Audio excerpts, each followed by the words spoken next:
Anggota keselamatan sebagai barisan hadapan mengekang pandemik COVID-19 sentiasa komited melaksanakan tugas walau dalam suasana cuti umum perayaan. Ibu Pejabat Polis Daerah Dang Wangi mengadakan operasi pematuhan prosedur operasi standard SOP Perintah Kawalan Pergerakan PKP sekitar Kuala Lumpur sempena musim perayaan Tahun Baru Cina pada 12 Februari lalu. Operasi bermula seawal 7 pagi ini diketuai oleh ACP Muhammad Zainal Abdullah, Ketua Polis Daerah Dang Wangi. Seramai 110 anggota polis dibantu anggota daripada pelbagai pasukan keselamatan dibahagikan kepada dua penugasan iaitu pematuhan Perintah Kawalan Pergerakan PKP sebanyak 15 kumpulan dan pemantauan MPV 12 kumpulan. Okey, untuk di dalam daerah Dang Wangi ini saja, kita menerima bantuan daripada Angkatan Tentera Malaysia iaitu keseluruhannya seramai 64 orang Angkatan Tentera Malaysia yang membantu IPD Dang Wangi. Manakala untuk Angkatan Pertahanan Malaysia APM, kita juga ada lebih kurang 24 orang. Begitu juga dengan rela, kita juga ada bantuan rela iaitu seramai 10 orang setiap hari yang membantu kita dalam menguatkuasakan SOP Perintah Kawalan Pergerakan ini. Operasi ini memberi fokus kepada beberapa lokasi yang berisiko tinggi di Dang Wangi dan sekitar Kuala Lumpur. Okey, untuk operasi kita pada pagi ini kita menumpukan khusus kepada pematuhan di pasar pagi yang pertama, yang kedua di sekatan jalan raya. Dan yang ketiga, kita fokuskan juga kepada aktiviti riadah iaitu berbasikal dan berjoging. So untuk pada pagi ini seramai lebih kurang 128 pegawai dan anggota polis telah terlibat dalam operasi pematuhan PKP untuk sepanjang tempoh Perintah Kawalan Pergerakan yang telah dilaksanakan oleh kerajaan.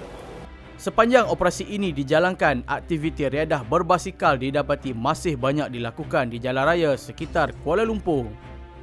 Berikutan pemantauan oleh PDRM, aktiviti riadah berbasikal mula menunjukkan perubahan positif. Rata-rata penunggang basikal mematuhi SOP yang dikeluarkan iaitu hanya 2 orang dibenarkan melakukan aktiviti riadah bersama dalam satu masa. Secara keseluruhannya semakin hari semakin bertambah baiklah. Orang ramai semakin patuh. So kalau di Dang Wangi ini boleh saya katakan antara 95 sehingga 98% lah boleh kita katakan dari segi tahap pematuhan orang ramai terhadap SOP dan juga peraturan yang telah ditetapkan oleh kerajaan. PKP 2.0 yang dilanjutkan dari 13 Januari lalu menyaksikan usaha keras anggota barisan hadapan bertungku lumus dalam memastikan SOP yang dikeluarkan dipatuhi oleh masyarakat. Sepanjang operasi ini dijalankan, masih ada segelintir masyarakat yang ingkar SOP yang dikeluarkan oleh kerajaan. Mereka yang gagal mematuhinya dikenakan tindakan dan dikompaun sebanyak RM1,000 atas kesalahan yang dilakukan. Alright, kalau kita ambil kira daripada permulaan Perintah Kawalan Pergerakan pada 13 Januari yang lepas sehingga semalam, kita telah mengumpul sebanyak 340 kompaun, iaitu lebih rendahlah berbanding dengan PKP yang pertama tahun lepas. Ini menunjukkan bahawa orang ramai sudah mula memahami dan mematuhi SOP yang telah ditetapkan oleh kerajaan dari semasa ke semasa.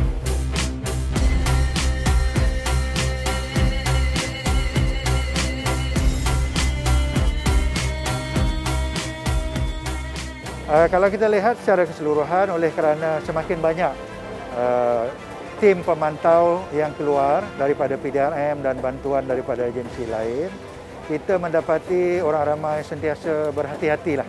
Walaupun ada, kita tidak nafikan, ada di kalangan mereka yang masih lagi berdegil, yang enggan untuk mengimbas MySejahtera, mengimbas suhu, tidak memakai pelitup muka. Ada di kalangan mereka yang masih lagi berdegil, tetapi jumlahnya semakin hari semakin berkurangan.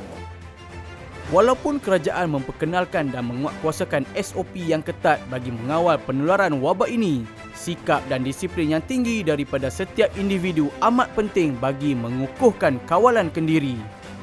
Jadi saya nasihatkan orang ramai agar sentiasa mematuhi walaupun tidak ada badan penguatkuasa. Maknanya mereka sendiri kena sedar dan kena ingat bahawa COVID ini boleh menjangkiti sesiapa saja jika kita lalai dan juga leka dalam mematuhi SOP yang telah ditetapkan. So, apa yang lebih penting adalah kawalan kendiri. Self control tu mesti ada. Jangan hanya mengharapkan kepada penguatkuasa. Jangan hanya mengharapkan SOP yang diperkenalkan oleh kerajaan. Kita sendiri kena sedar bahawa jangkitan COVID-19 ini sangat berbahaya, terutamanya bagi mereka yang mempunyai pelbagai penyakit. So bila dijangkiti COVID ni kesannya lebih teruk dan lebih berbahaya kepada mereka.